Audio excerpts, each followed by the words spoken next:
Hello and welcome back to Campus Combat. 2 straight weeks of UFC. We're back for UFC 325. How are we feeling, Natalie? Very good. We're so back. Last card was a banger. 324 was a banger. So I'm Absolute very banger. excited. Yeah, I'm definitely excited for this one. We're in Australia this time for Valk defending his title against Diego Lopez for the second time. Ozzy, Ozzy, Ozzy. I'm very excited. Very, very excited. But you want to touch on UFC 324 before we touch on UFC 325? Yeah, I mean, let's run it back for the fights that happened last weekend. I mean, absolute banger. I mean, main event was all you could ever ask for. Exactly. Such a good fight.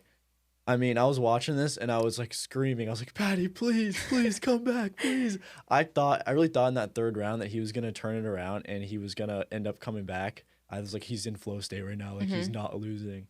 But Justin Gaethje rallied back in round 4 and basically secured it there. He made me so happy. I'm so glad Justin Gaethje won, and I'm glad Patty Pimley got humbled a little bit because he was just talking bad on Dustin Poirier too. So yeah. Yeah, he was talking a little crazy in the press conferences and everything. But I definitely think this will be good for his career. I mean, he's still young. He's only 31. He could definitely bounce back and fight another guy. I think he'll fight a guy that's on this Australia card next. Yeah. Dan Hooker. So who knows? Because Justin Gaethje was supposed to fight Dan Hooker, but that never happened. But yeah, anyways. You want to touch more on UFC 324? You want to go into UFC 325? I mean, I think it's crazy how Derek Lewis just quit. I think that's a wild highlight there. I mean, Waldo Cortez Costa definitely going to have a #1 contender fight soon. He's super active, so I'm excited to see where his career goes. I love him a lot. Yeah, I was so disappointed to see just Derek Lewis accept defeat and just stay on his back. But I know heavyweight knockout will do that to you, I guess. You see that like pillow punch that he threw at him? He just goes, and Derek Lewis flops back on the ground. He and just then accepted accepts defeat. Yeah, he just accepted defeat. He's like, I'm gonna lose, whatever. Oh boy. But yeah, any other ones that you wanted to talk about? No, that's really it. I think we should just hop into 325 and get it going.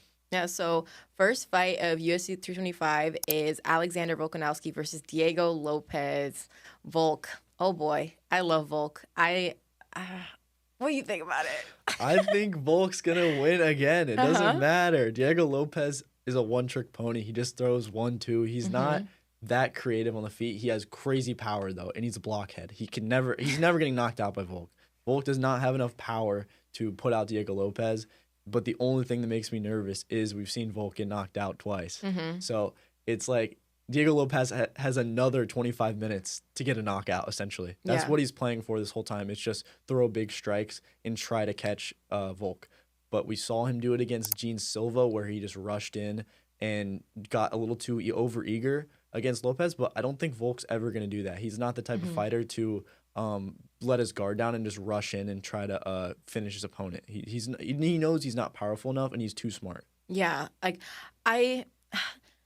you're picking Volk for this one, for sure. Absolutely. So I'm going to pick Diego Lopez. I'm going to go against my gut and say Diego Lopez. I love Volk, and my heart says Volk, but my brain says Diego Lopez, so I'm going to pick Diego Lopez for this one. I feel like I would regularly not do this, but Diego Lopez, his amazing knockout against Gene Silva, he's very young. He has a lot. He's basically in his prime, I could say now. And Volk, amazing fighter. I'm not going to count out Volk because I love Volk. And I just think Diego Lopez can get it done against Volk. He's just has that knockout power, as you saw with Gene Silva. Volk can probably get it done too, maybe take it to decision. But do I think there's going to be a finish on Volk's end? Not really. Yeah, no. I agree with you. I think this is either going to be a knockout from Lopez or a decision from Volkanovski. I think there's no other way I can see it happening. I don't see a submission happening. I don't think either of these guys are good enough to get a submission on the ground. I think they're pretty even when it comes to grappling. Diego Lopez, good BJJ. Volk, just pretty good anti-grappling. You know, he's kind of a type of guy that can rain down some ground and pound shots from the top, heavy top pressure. But I don't think he's the type of guy to really go out there and put a guy in a rear naked choke. Like, that's not really his game. He's a very, very technical striker, throwing leg kicks and punches to the body and up top. So yeah, I feel like they will definitely exchange some strikes. I don't see a submission, but maybe a decision on Volk's end or a knockout or TKO on Diego Lopez's end for sure. Anything else for that fight? Yeah, I mean, I just think Volk should just mix it up with the striking and the grappling. I think the more time he can spend on the ground is less time for Lopez to get a knockout. I think it's as simple as that. I think the the time that he can put himself, the less time he puts himself in danger is going to be better for him. Yeah, So, for sure. I don't. Hopefully, Volk doesn't get knocked out in this one, but I do have Diego Lopez for this one for sure. He's just younger, and even though Volk's a vet, and I really do love Volk, and I don't want to see him get knocked out again. I feel like Diego Lopez can finish the fight. if he does get knocked out, I think it's going to be like off the break. They get in a clinch, and then they break, and then Lopez just throws a crazy punch at Volk. I think that's where he's most vulnerable. Like the same thing that happened with Topuria and Volk, I feel like it can happen in this one, even though Diego Lopez is not as strong as Topuria. But yeah, for the co-main, very exciting fight. Co-main. Really cool co-main, to be honest. I would never seen this fight happening. I don't know. When I saw it, and I was kind of confused, but I liked it because they're both kind of dogs. So the co-main is Dan Hooker versus Benoit Saint Denis. I love Dan Hooker, and I could not see myself choosing against Dan Hooker unless it's against Justin Gaethje. But I choose Dan Hooker for this one. Interesting. Really? I got BSD. Really? BSD is on a crazy win streak right now. Yeah. To me, BSD is like on just a wild comeback run right now. I mean, he lost to Hooker, and then was it Gamrot or was it Moicano that he lost to after that? It was one of those two. I think it was Moicano. Moicano, yeah. So he lost those two fights and then comes back and defeated Rufi and then got the win against old man Benny Dariush. But I think in this one, it either of these guys could win this. It's a total just like war, and I think that benefits Benoit Saint Denis. I think he's a more well-rounded fighter. He has better ground game than Dan Hooker. We saw Dan Hooker get subbed by Arman, Arman's a great grappler, like no question, like one of the best in the division. I don't think Benoit Saint Denis has that level of grappling, right? Yeah. But I definitely think that he's well-rounded. He's more well-rounded, and he's taken way less damage in his career than Dan Hooker. He's got some crazy power. I think this one probably also ends in a knockout. Yeah. So my reasoning for picking Dan Hooker is that I don't think that Benoit Saint Denis has much of a chin that Dan Hooker has. Benoit went to sleep but got knocked out by Dustin Poirier. Pretty much went to sleep. Yeah, pretty much. He went and then fell to the ground. Yeah. Dan Hooker went against Dustin Poirier, and it was a dogfight. That was a war. Bro, an absolute war. Oh my God, I love that fight. And that's why I'm choosing Dan Hooker for this one, because I think that he's going to give the fight that the fans want. Maybe he's not going to win, but I feel like he's going to give the fans the fight that the fans want. And I think that he's going to come out there bloody, and he's just looking for a knockout, and he's not scared to, take risks in the fight. So that's why I am picking Dan Hooker, and he is number 6 ranked right now, and I feel like he can put it away and knock out Denis or just take the decision. Yeah, I mean, it's sound logic for sure. I could totally see that happening. To me, though, it really comes down to when Dan Hooker fought Dustin Poirier, he was way younger. This is in 2020. Yeah. You look at Dan Hooker, he didn't have like any tattoos. Now he's like all tatted up and he looks like an old man, which, I mean, yeah, like he might have that fight left in him. Like he's still a dog. He's a psychopath. Never is gonna be a guy to quit. Like you're gonna have to put him out if you want to beat him. Just absolutely beat him down. So I think he definitely has that advantage where he's just crazy mentality. But I think Benoit Saint Denis is younger and taking less damage over his career. That's kind of why I feel like he's gonna win. Yeah, I feel like I could agree to both sides, but I just really like Dan Hooker as a fighter, and he does have that grit that most fighters don't have. Yeah. Like I don't know if you saw that video of him like in the corner. He's like, I love this shit. Yeah, he's like laughing. He's just, absolute psychopath. I love this shit. Let's go. Psycho. And I love that though. I love that because like it takes a special kind of man to be in that sport. So yeah.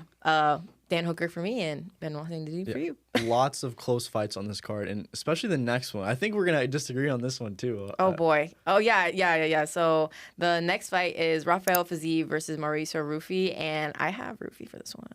I have Rafael Fiziev on this one. And I'm not blaming you. This one I've been going so back and forth. This one is like the most 50-50 on the card for me. I'm not blaming you. I feel like that I am 50-50 on this one, too, because Fiziev is just huge, man. He's huge. And I think Mauricio Rufi has a knockout power, even though he lost recently too. But I What do you think though? Like, I feel like it could go both ways too. Yeah, this one could definitely go either ways. To me, the measurables, obviously Rufy has the height advantage, the reach advantage, and is super quick on the feet and just like kind of a very creative striker. I mean, people have compared him to Conor McGregor in the past. I mean, he has that like really cool style and like super unique.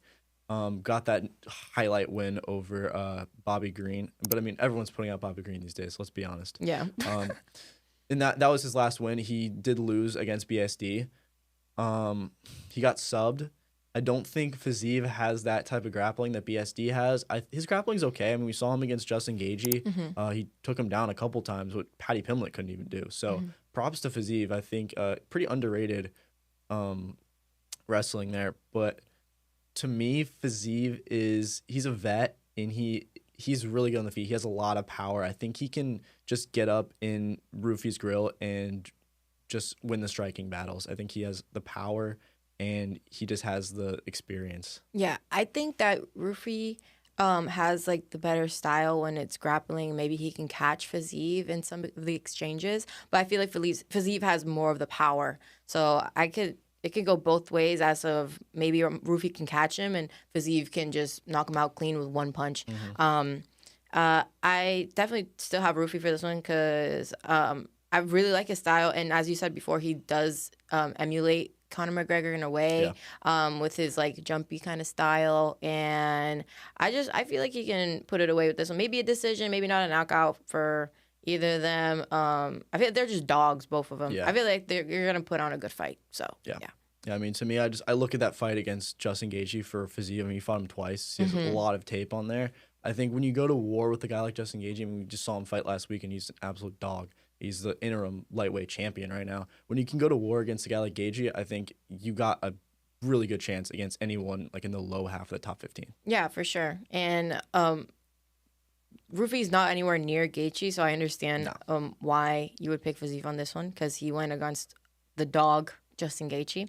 So, but yeah, I still have Rufy for this one. Yeah, all these could go either way though. Yeah, it could definitely. Definitely it could go either way. Such a toss-up. These are gonna be good fights. I'm excited. But yeah, next fight is a heavyweight fight. Oh boy. Oh boy. This. Yo, This one's like also a toss-up. It's like how is Teixeira ranked for one? He's 1-1 in the UFC, and then Tai Tuivasa is just a blob. Yo, He gets put out by everybody. So Tai Tuivasa versus Talison Teixeira. Teixeira. So I've met Tuivasa before. Oh, really? Yeah, he looked very like out of shape. Out of shape, yeah. I mean, yeah, it looks like that in the ring too. So. Yeah, but I really hope we can get the win, do a shoey. That would be great, just for the people. But who knows? I mean, who do you have in this one? I feel like Teixeira. Yeah, I have him too. Yeah, I have him for this one because I don't know. I feel like Tuivasa I haven't seen him fight in a while. Yeah. So I don't know. This is just a weird one. I'm not gonna lie. This is it is a weird matchup. They look like brothers. They look like brothers for real. Like, what do you have to say? To me, Teixeira, he's pretty raw. I mean, we saw him lose to Derek Lewis in like the first minute of the fight, but I think it was a little bit of an early stoppage. I think if they let that go, he did grab the fence. I know that's why they stopped it. Like I understand, but he wasn't fully out. And he kind of got fluked. And we see Derek Lewis do that pretty often. Yeah. So I think against Tuivasa, he definitely has a good chance. I just like him because he's younger and just has more potential to actually do something in this division. And then Tuivasa, it's just like we said, he's just pretty out of shape and not really gonna do much. So I think Teixeira just has the advantage in the reach for sure. He has some crazy reach, and I think you could probably put out Tai Tuivasa in this one. Yeah, and Teixeira has 5 inches on Tuivasa of height advantage, and it seems that Tuivasa is way bigger than Teixeira in weight. Tuivasa being 265 and Teixeira being 259. So when they pump up after the weight cut, it's definitely going to be a bit of a difference. So, yeah, Teixeira for me, he's 8-1 right now, and Tuivasa is 15-8. Oh, boy. Yeah. Yeah, no. I know Teixeira's 1-1 in the UFC. I mean, lost to Derek Lewis and it's escaping me right now. It was somebody that was not amazing, but I think it was like one of the Tafa brothers. He beat Tafa. Yeah. Yeah. He's also fighting on this card, by the way, but who cares about that?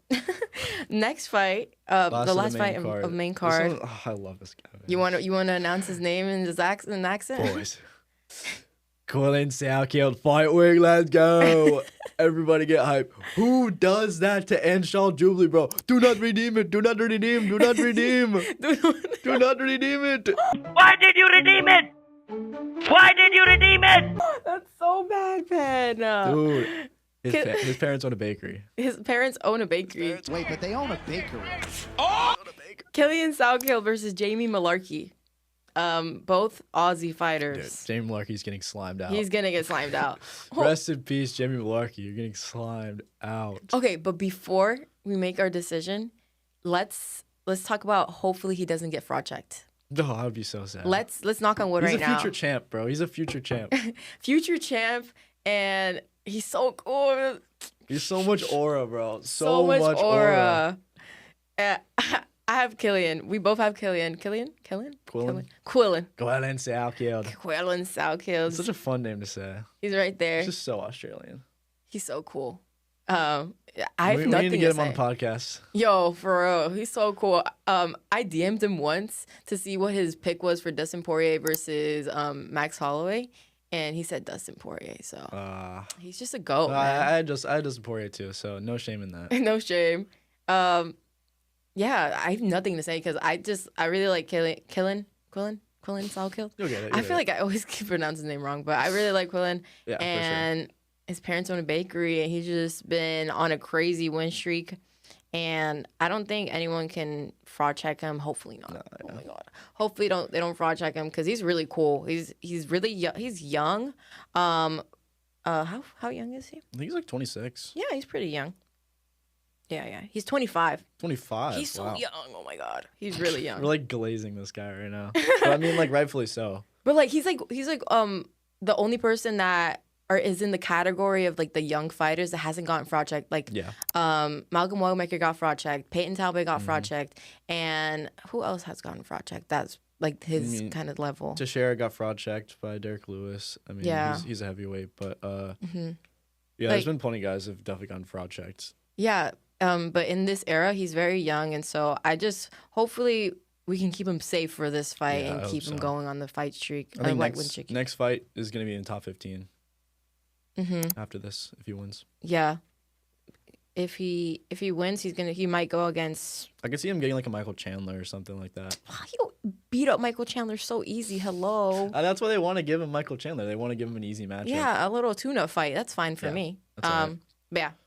Quillen Southkill is my pick for that one. Is there anyone? And the rest are nobodies. Yeah. And the rest are nobodies. Yeah, they're nobodies. Literally no. Junior Tafa, the prelim main event. What are you doing? What are we doing, man? Cody Brundage. Torres Finney.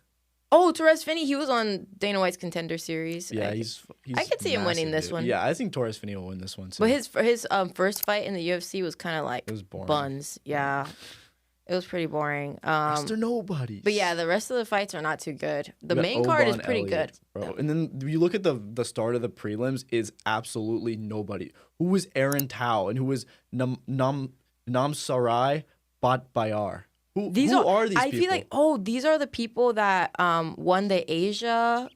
Yeah, Road to UFC. That's the Asia. The Road to UFC Asia? Yeah. So that's all these guys are Road to UFC Asia? They just stuck them on the bottom of the early prelims? Yeah. Oh boy. Well, they gotta do it somehow. At least the main card's a banger. The last early prelim, the guy's name is just Yiza. Like it's just no last name. No last name, just Yiza. I mean, I respect it. That's kind of aura. That's kind of aura for real, and his tattoo's kind of fire. And then Solon Granbo, that's his only name too. Where? The second. So, oh my god, Solon Granbo. These Asian guys. Oh, but Aaron Tao looks kind of cool. I like his face. I think I've heard of him. Aaron Tao. He looks like Bane, like from Batman. Like, but I mean, good luck to them. I guess we'll see how that happens. Yeah, I won't be tuning in. Me neither. But yeah, it's all right though. All right, is there anything else you want to talk about? Nothing really. I feel like the main card is pretty cool. Yeah, we've kind of covered it all, and I'm just excited for the Dan Hooker fight and the Quillen Southkill fight. Yeah, I'll definitely be tuning into that one. Absolutely. Hello. Yeah. Anything else on your part? That's really it. I mean, shoot, leave in the comments what you want to see next from us. I mean, it's going to be after this. We got some fight nights and then Max Holloway and Charles Oliveira. So we'll be back for that one. Yeah. But in the meantime, we're going to be taking a little bit of a hiatus again. Yeah, exactly. Bunch of fight nights. I'm excited for this. Exciting fight nights like Sean Strickland and Fluffy Hernandez. That's going to be good. Some fight nights should not be a fight night. They should like put them in the main card of some of these fights. Like a Brandon Moreno fight. Yeah. There's this girl I wanted to see fight. She fights in February, I think, for a fight night. And her name is Sophie Montenegro. She's an Argentinian fighter. And she got beat up like during her Dana White's Contender Series fight, but she still won the contract because she's a dog. And I'm excited to see that fight. So during the hiatus, maybe we'll watch that. Yeah, we can do some breakdowns. Maybe do like a Zoom podcast. That'd be kind of cool. Yeah. But yeah, that's all we're going to talk about today. And I guess we'll see you guys in the next one. We'll see you guys in the next one. Yeah. Follow our Instagram before. Yeah, we'll give you some updates. Yeah. Bye, guys. Bye.